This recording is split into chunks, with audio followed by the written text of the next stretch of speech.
রাতটা ছিল অদ্ভুত শান্ত। চারপাশে হালকা বাতাস, বারান্দার গাছগুলো দুলছে মৃদু শব্দে।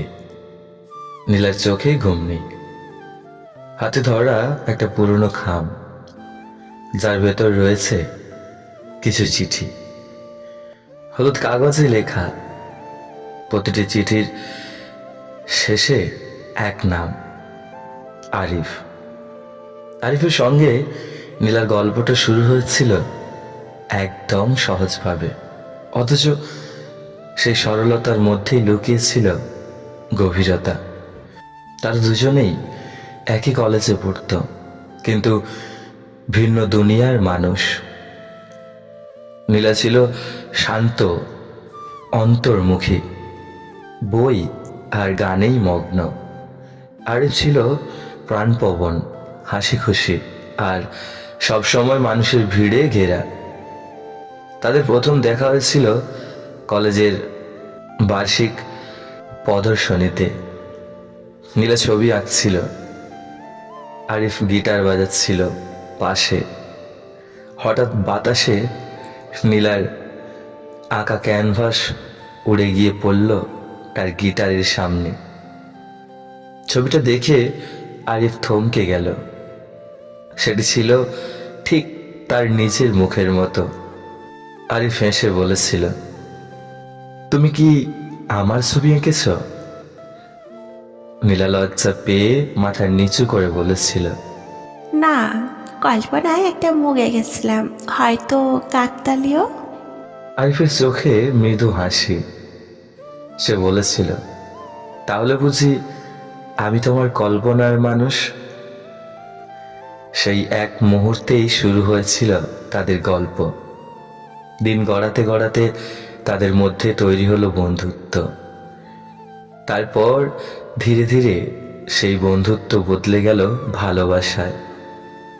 তারা একসঙ্গে বই পড়ত, কফি খেত, শহরের ভেতর ঘুরে বেড়াতো আর আকাশে চাঁদ দেখত। কারণ নীলা চাঁদ ভালোবাসত।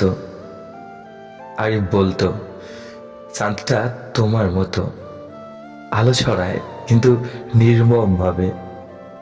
তবে ভালোবাসা যত সুন্দরই হোক, বাস্তবতা ততই কঠিন। নীলার পরিবার খুব রক্ষণশীল ছিল। তারা চায়নি সে শিল্পী ছেলের সঙ্গে মিশুক। আরিফ বারবার চেষ্টা করেছে প্রমাণ করতে তার ভালোবাসা সৎ, কিন্তু নীলার বাবা মা শুধু বলেছিল, ভালোবাসা দিয়ে সংসার চলে না। একদিন বিকেলে নীলা বলেছিল, যদি কখনো আমরা একসাথে না থাকতে পারি, তবুও তুমি গান থামিও না আরাফ, কারণ তোমার গানে আমি বেঁচে থাকবো। আরিফ হাসেনি, শুধু বলেছিল, তুমি যদি চলে যাও, আমার গানের প্রতিটা সুর তোমার নামেই কাঁদবে। তারপর সেই দিন এলো। নীলা শহর ছেড়ে চলে গেল। একটাও বিদায়ের শব্দ নয়, শুধু একটা চিঠি রেখে গেল। বছর 2 কেটে গেল। আরিফ গান গাওয়া বন্ধ করে দিল। মঞ্চের আলো, দর্শক সব ছেড়ে নিঃশব্দ হয়ে গেল সে। তার কণ্ঠে জমে রইল অগন্তি অসমাপ্ত গান, যার প্রতিটিতে ছিল নীলার নাম। একদিন হঠাৎ এক অনুষ্ঠানে তাকে আমন্ত্রণ জানানো হলো। কলেজের রিইউনিয়ন। অনেক দ্বিধা নিয়ে সে গেল। গিটার হাতে মঞ্চে উঠল, কিন্তু গান শুরু করার আগেই চোখ পড়ল এক মুখ, নীলা। সে চুপচাপ বসে আছে প্রথম সারিতে, হাতে একটি ছোট্ট ফুল, চোখে অশ্রু, ঠোঁটে নরম হাসি। আরিফের কণ্ঠ কেঁপে উঠল। তারপর সে গান শুরু করল। পুরো হল নিস্তব্ধ, শুধু গিটারের তারে বেজে চলেছে তাদের অসমাপ্ত ভালোবাসা। গান শেষে নীলা ধীরে এগিয়ে এলো। দুজনের চোখে চোখ পড়ল। সেই নীরবতা, সেই অনুভব যা কখনো মরে যায় না। নীলা বলল, আমি ভেবেছিলাম তোমার গান থেমে যাবে। আরিফ মৃদু হেসে উত্তর দিল, থেমে গিয়েছিল, কিন্তু তুমি ফিরে আসার জন্যই হয়তো আজ আবার গাইতে পারলাম। তারা একে অপরের দিকে তাকিয়ে রইল অনেকক্ষণ। কোনো প্রতিশ্রুতি নয়, কোনো নাটকীয়তা নয়, শুধু একটা গভীর বোঝাপড়া যা ভালোবাসার থেকেও বেশি।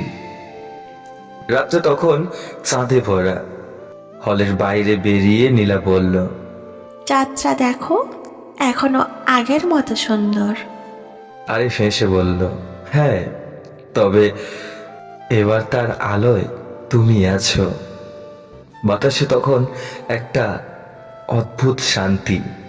দুজন হাঁটছিল পাশাপাশি, কোনো কথা না বললেও সব বলা হয়ে যাচ্ছিল।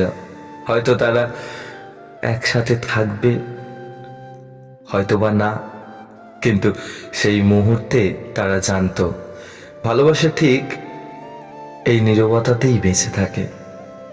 সো বন্ধুরা, আপনারাও যদি এরকম ভালোবেসে থাকেন, যদি হারিয়ে যায় আবার ফিরে পাও, আর আপনারা যদি আমার এই গল্পটা শুনে থাকেন, সো প্লিজ আমাদের চ্যানেলটি সাবস্ক্রাইব করুন, পাশে থাকা বেল আইকনের অল ঘন্টিটা বাজিয়ে দিন, যাতে এর পরবর্তী নেক্সট গল্পগুলো আপনাদের কাছে পৌঁছায়। আর হ্যাঁ, একটু শেয়ার করে দেবেন বন্ধুরা। আর হ্যাঁ, লাইক কমেন্ট করতে ভুলো না যেন। ধন্যবাদ।